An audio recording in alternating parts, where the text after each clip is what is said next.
జరగాలనేటటువంటి తత్వం వాళ్ళది సహజంగా ఉండేటటువంటి.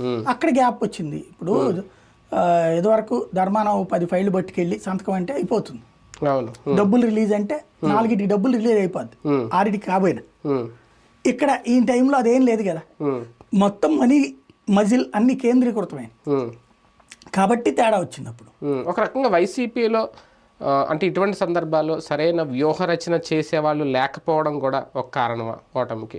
అన్ని జగనే, అన్ని వన్ మ్యాన్ ఆర్మీ అన్నట్టుంటే స్థాయి సంఘం ఎన్నికలు లాంటి చోట్ల కూడా వర్కౌట్ అవ్వదేమో. అది పట్టి అట్లా కాదు, లోకల్ లీడర్లో దమ్మును బట్టి ఉంటుంది. ఇప్పుడు ఫర్ ఎగ్జాంపుల్ విజయవాడ జరిగింది, లోకల్ లీడర్లు స్ట్రాంగ్ వాళ్ళు, దేవినేని అవినాష్, తర్వాత మల్లాది విష్ణు, వెల్లంపల్లి ముగ్గురు కలిసి పనిచేశారు. లాస్ట్ మంత్ లోనే జరిగింది, వైసీపీనే గెలుచుకుంది.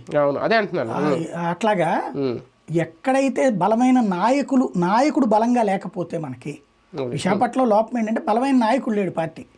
ఎంవివి ఇప్పుడు పట్టించుకోవట్లా, గుడివాడ అమర్నాథ్ డిసప్పాయింటెడ్ లో ఉన్నాడు. కాబట్టి అలా కాకుండా కనుక నాయకులు కనుక పార్టీ లాయల్టీ అది ఉండి బలమైన నాయకుడు అయితే సక్సెస్ గానే ఉంటుంది. ఇప్పుడు 3 చోట్ల 4 చోట్ల జరిగిన దాంట్లో విశాఖలోనే సక్సెస్ అయ్యారు వీళ్ళు, మిగతా అన్ని వైసీపీని గెలుచుకుంది.